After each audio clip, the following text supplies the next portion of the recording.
All right, so we are joined from the prestigious Tuskegee University in Tuskegee, Alabama by our 2021-2022 Salutatorian at Velma Jackson High School and Velma Jackson Hall of Fame member, Korlin Murry, who is a freshman at Tuskegee Institute, one of the most prestigious, not only HBCUs, but universities in the United States. And she's already getting adjusted to college life. And we are recording this for all of our juniors and seniors here at Velma Jackson High School and for our friends at Ridgeland High School, Madison Central High School, and Germantown High School as well. So thank you so much. I know we had the technical difficulties, but I'm glad to have you with us today.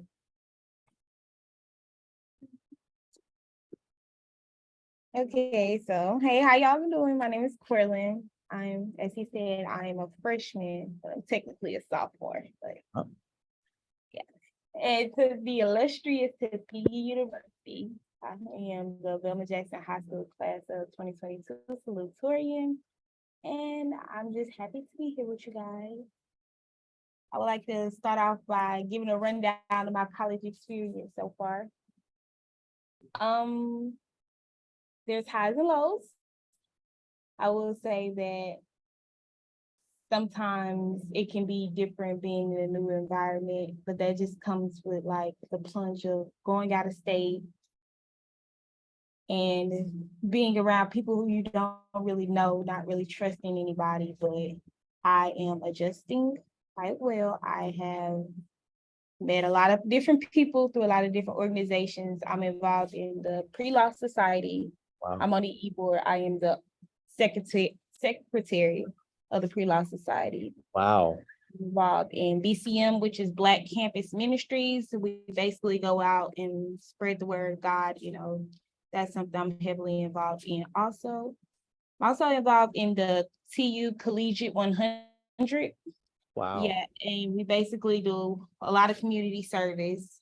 It's a lot of going to the schools around the area and Macon County area, reading to the children and stuff like that. So, yeah, and I'm glad you brought that up because unfortunately, during your high school career here at Velma Jackson, COVID killed a lot of that for you because you were going to be the next president of our TSA, but due to COVID and different things with the district, you know, things were unable to happen for you.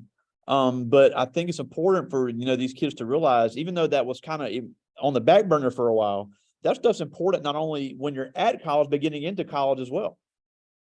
I don't think it has a room number. It's just down. Keep going all the way at the end, next to the stairs, make a left. Oh, so past the computer lab, all the way at the end of the stairs out for the exit. And make a left. Make a left. And there's a group of offices right there. I'm sorry. No, that's fine. I know you're in a public area, but no, what I was saying is about how and I think that's amazing that you're involved in all that stuff on campus as a freshman, because even though the academics are important, the networking is just as or even more important. And unfortunately, your high school experience was kind of dampened by COVID with that, because we weren't able to have all the things that we usually have here. You were going to be the next president of TSA before COVID killed it for us. And you were involved in that in 9th and 10th grade, but your last 2 years of high school, it was kind of killed, which was out of your control. But I think it's important that you saw the importance of that in college. Now, before we talk a little bit more about your freshman year experience, talk a little bit about your application process and your scholarship application process, because we were just talking about the deadlines on that and how important they are. The ACT requirements, and Tuskegee is a very prestigious university. They only take about 1/3 of applicants, and that's on the high number. So they're not just going to take any. You can't just knock on the door and say, "Hey, I'm here to go to school," because obviously a school founded by Booker T. Washington with the blights of George Washington Carver, some of the other great people that have come through there, they're going to be very selective in their academics, their academic people. So talk about, you know, your ACT, how you prepare for that, and then your scholarship application you had to go to Tuskegee. Okay, well, my Tuskegee scholarship application was, I'm not even gonna hold y'all. I was just looking to go to somewhere that I felt like was, oh, you know, they hear the name, they're gonna be like, oh, she went to Tuskegee. So I looked up top 10 HBCUs in the country. I looked it up, and then I went to their website, and like most of them have like a chart so to speak, of like, if you get this ACT score, this GPA, you will have this amount. So I was quite sure I was going to get accepted, since I was also going to be considered for a scholarship. And I applied to Grambling, I applied to Spelman, I applied to Xavier, and I applied to Jackson State. I applied to Ole Miss, Mississippi State, all the Mississippi colleges, Russ, all of those. But the thing about Tuskegee is they are very generous, and they really made me feel like it was somewhere where I was wanted, because they're gonna email you every day. Wow. Have you made your decision yet? What do you think? But is there anything we can help you with to hurry along your decision? You know, things like of that nature. And it's not like automated emails, it's personal emails, Wow. direct to you. And I felt like when I came here, it kind of gave me like the Velma Jackson experience of how like we're all like a close-knit family. Because I came here, I want to say April, it was right before prom. And I made a visit here, and everybody just acted like they knew everybody. And I just really loved that. I loved how it was a small campus and like sort of like a rural environment, and we all know each other. And even if you don't know anybody's name, they're going to know your face. Yeah. And then on top of that, it's really not that far. It's a less than 5-hour drive from Camden. Most people don't understand Tuskegee is just south of Montgomery. So it's not like it's a 2-day drive to get there. So it is somewhat close as well. If you needed to get home, it wouldn't be a problem to get back home to Mississippi if that was the case. Now, what was because I hear both sides of the argument all the time. What really drove you to want to attend an HBCU as opposed to one of the other universities that you talked about? I think I only applied to 2 PWIs, and that was Mississippi State and Ole Miss. I think being around mostly Black people my whole life, I wasn't really ready for like the shaking experience quite yet. So I was like, I want to go to HBCU. Even if I go to school in state, I'm going to HBCU. I was thinking Russ if I go to school in state. A small HBCU with the same kind of like environment as Velma Jackson. Yeah, and I know your ultimate career goal is to be an attorney. So what drove you to that? And if somebody's looking to get into law, you've already had baptism by fire and what's expected from the academic side of somebody being an attorney, whether they go to PWI or an HBCU, they're going to have the same type of requirements. So what are some things you've had to learn, even though you were a great high school student and, one of the most intelligent students we've ever had come through here? What have you had to learn to adjust to the academic side of that pre-law degree? Well, for me, my high school experience, it was short-lived. And I would say I wasn't at school that much. Like, as far as like structural in-person school, have to get up every morning and go to school, because my 9th grade year, I was in and out. 10th grade, COVID hit. 11th grade, I did virtual. In 12th grade, we seniors, we not really trying to come to school. So I had to get used to more of waking up, going to school, trying to pull myself out of the bed. And I had to get used to the fact that nobody really cares if you do it. You have to want to do it. Nobody really honestly cares if you do it. So whether you fail or you don't fail, they're going to send you that bill in the mail. So it doesn't matter. And I would say being a part of like the pre-law society, we have a lot of opportunities to like go to other different law schools. We went to Ole Miss. They had an HBCU law school preview day. Wow. And my advisor, she took Mississippi students to Ole Miss to go to that. And we just have a lot of events. We have a law school forum coming up with like, it's probably gonna be like 50 different law schools. Yeah, and we're just gonna, and yesterday I went to a law school panel, and they were really telling me a lot. about like, she mentioned like a law school curve for 10% of your class has to fail. And that was really scary because I had never heard that before. Even like I just learned that yesterday. So I learned something new every day. Yeah, and I also think it's important to realize, even though it is an HBCU in the in the southern United States, there are students there literally from all over the world. It is, it's considered part of what they call the Black Ivy League. So they're going to get the best of the best from literally everywhere on the planet. So being in a rural area, small school, you may be the top dog here, but once you get in a bigger pond, you have to fight that much harder to keep that status. It's a lot of different people here. It's a lot. It's an HBCU, but like there's a lot of Asians. There's a lot of Indians. Yeah. Yeah, There's like a couple white people. It's not really all Black. It's not as Black as Velma Jackson was, I can tell you that much. well, I always say historically Black doesn't mean exclusively Black. It was just, Right, obviously right. for people that aren't aware, Tuskegee was founded by Booker T. Washington in the late 1800s. And it's where famous scientists like George Washington Carver did a majority of his research. I know they had the museum of him on campus and also his memorial. So it has been a benchmark for a lot of pre-integration Black leaders in this country. And even though that was what they were based on, a place like Tuskegee really wants the best academics of anyone. So it is extremely not only selective, but extremely diverse. Now, what about getting to know the class size? Because obviously we have a lot of kids interested in the bigger schools, and that's fine. I went to Southern Miss. We have some teachers here who went to Mississippi State and things of the like. So how does staying in that small classroom environment help you as a first-year college student? It's pretty helpful. I don't have that many people in my class, at most 20 people in a class. And like we don't have like big seminar type classes. They do have some of those, but like more of the business in the business building, but I'm in a science building. So it's like a normal classroom, like a normal high school classroom. Some of them are not even as big as yours. Like they're very normal size. Yeah.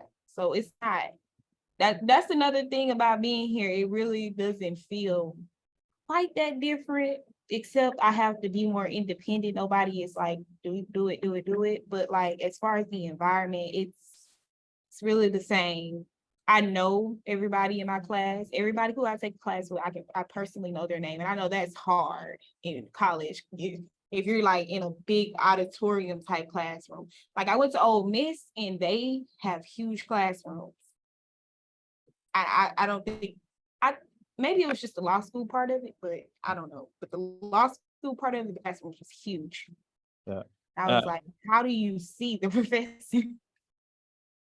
Yeah, and that's a big deal, because if you're a person that needs to ask questions, you can't just, it's easy to get lost in the shuffle in a large state university. And I know you were always good at that, but if somebody's timid, if somebody's shy, you can't be scared to talk to professors in college. You may be sick and you need an extension on something. So talk about how all that works, because they may not understand how all that really works. I will say my first semester here, I didn't really feel like I had to let you know I wasn't going to be there. I really had to work on like communicating with people, because I'm shy. I may not seem like, because I know y'all, but in settings where I don't know people, I don't really like to talk. So it's just like, I'm not going to be there. But I found that towards the end of my this past semester, I wasn't doing that good in one of my classes, and I just had to keep it real with her. Like, I need my scholarship. Is there something we can do here? And she helped me out. So I feel like it's important to be able to talk to people and have them, because they're really understanding. Yeah, and I think that's important, because obviously at the end of the day, they want you to succeed. And, especially at a place like Tuskegee, they know you wouldn't be there if you were not capable. Now, before I get to the students' questions, when they start getting into that senior year next year, because I got juniors with us now, it's going to sneak up on them quick. So, on these deadlines they're going to have as far as FAFSA and the MAP and these scholarship deadlines or whatever college they want to go to, whether it's a community college, PWI, HBCU, how important is it? Because, you know, you were one of the few people in your class that really took care of business. You know, a lot of them, great kids, great students, but they didn't do what they needed to, and they kind of got left on the wayside. How do they need to stay on top of that? Because it sneaks up on you quick.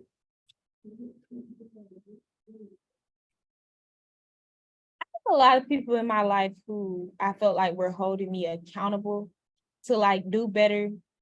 So I don't know if maybe other people don't have that, but if y'all need that, y'all will let me know, because I'll let y'all know. You remember the FAFSA deadline, you know. So I just feel like people at Velma Jackson are there to help you. And if you tell somebody that you want to do something, then they will make sure that you do it. That's awesome. Well, I do have a few questions. And again, these are all juniors. And the first one is Harmony Williams. And she asked, how hard was it being away from home?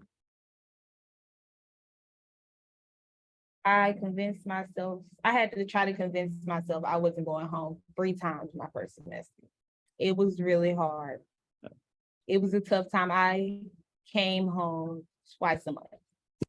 My mom, she was like, I'm not coming to get you. And then it's like, Mama, you gotta come get me. I'm not even gonna hold you. It was tough. It was tough, but I think you just have to understand that, well, for me personally, I don't think I'm meant to be in a small environment.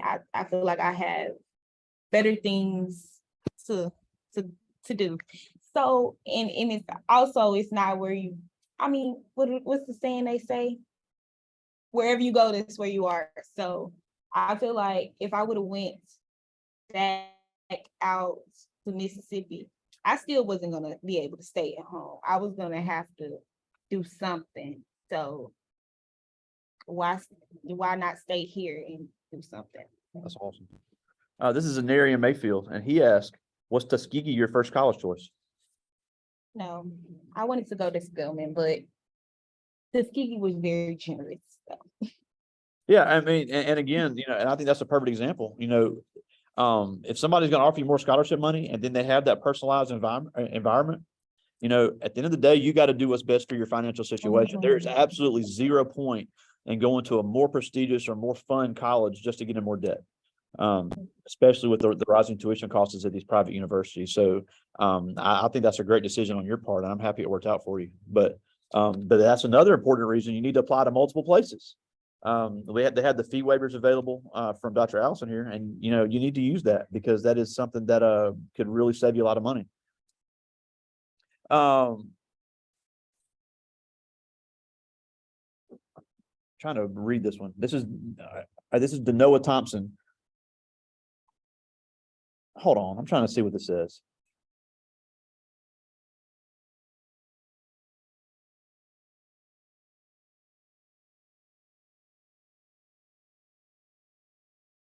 All right, I had to get clarification on this question. I apologize. This is Denoa Thompson, and he asked, what was the biggest move you made as a freshman while being in college?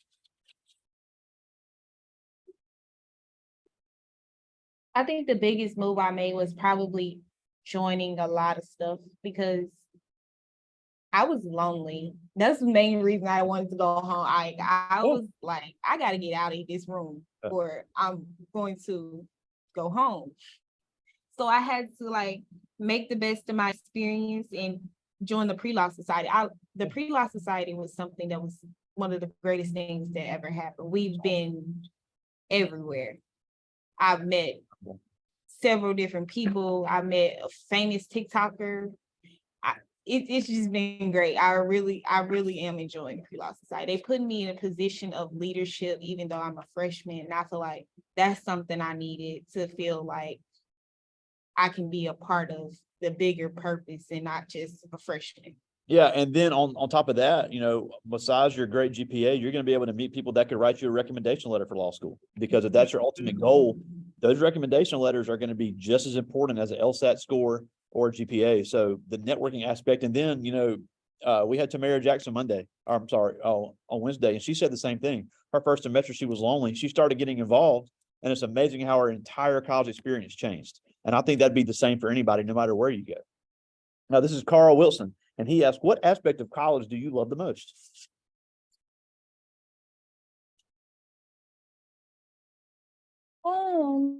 I would say I love how it's something different every day. Yeah. I love how there's always something to do. There's always somebody outside to talk to. There's not like, because when I was at home, I was at home. Like I didn't really go out that much. So I feel like now that I'm out here, it's like anytime I want to have something to do, I can find it to do. There's no boredom in college. And then HBCU homecomings are just something to behold. It is really, really fantastic. Yeah, we had like 35,000 people. Yeah. And I caught the flu. I had the flu for a month after homecoming. I was upset. But And then, and even at a small school like Tuskegee, there's football. So the STIAC is a really fun football conference. All right, I just got one more from the students. This is Frederick Johnson, and he asked, what was the hardest part about adjusting to the flow of college? it's like I said, just getting up. I just really, it's like, it's just really you have to have some grit, some self-determination. You have to have purpose on why you're here. You have to really talk to yourself, because if you don't go, you don't go. Nobody is going to tell you to go.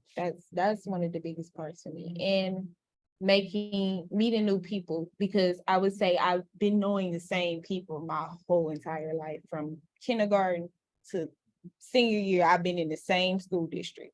So I don't even remember how to make a friend. Like, so it was just really hard trying to like navigate conversations with people from all different kinds of places, California, Chicago. I'm trying to understand. I'm trying to, be in conversation with them. And that was really hard, but we're all finding our place together here. That's incredible. Now before we go, and we thank you so much for taking some time for us. We've talked a little bit in the last few weeks, and you said, and I think it's cool how you come full circle. You used to watch these, and now you're part of one of them. So I think that's awesome. So, you said, that you used the information you got and it was useful for you, because if somebody thinks this stuff, this doesn't apply to me, this isn't important, you were able to find the scholarship information you wanted because you were here and you made the most of it. So why do they need to pay attention to this stuff? Because it really can be life-changing. I think college is a yes or no decision for you, but if you are looking to go to college, don't just think you're going to just walk into it. So if college is something you really want to do, you should take advantage of the scholarship Dr. Allison's giving. I think I got like 3 of those. And those came back to me pure money. So you should use the time that he's giving you to do your applications, research applications, research ways you can study for your ACT, because the ACT is a big aspect. Most schools are like waiving the ACT, but for scholarship purposes, it's important, maybe not for enrollment purposes, but you don't want to owe a lot of money. So it's tough enough, with the prices of college going up, though. You are correct. We're going to, after we end this, we're going to look at some ATT some more. And I know everybody gets sick of it, but you said it yourself, if you really want to get that step up and have that scholarship, that's going to be the baseline. And that's what everybody's looking at. And, you were sitting in these same school, in these same seats, in this same room with these same teachers, walking these same hallways, but now you're one of the most prestigious universities in the United States. So what can they do to follow in those footsteps? I just think you got to really just try. Don't let your friends telling you, because one thing about me, I was gonna laugh with you, but I was gonna do my work. And you was gonna still be laughing, and I wasn't gonna be paying attention.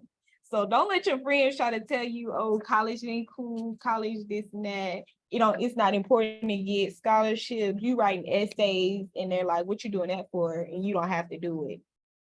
don't listen to outside forces. It's cool to have fun and be with people when they having fun, but when it's time to get to it, get to it. That's awesome. Great advice. Again, one of the best students we've had here, our 2022 Velma Jackson Salutatorian, member of the Velma Jackson Hall of Fame, Tuskegee University freshman and future attorney, Korlin Murry. We are so proud to call you an alumni, and we're just really looking forward to seeing all the things you're going to do. And whenever you're in town again, we'd love to have you in person. Okay. Now I will definitely be there. Thank you guys. All right. Talk to you soon, buddy. All right, bye. See ya.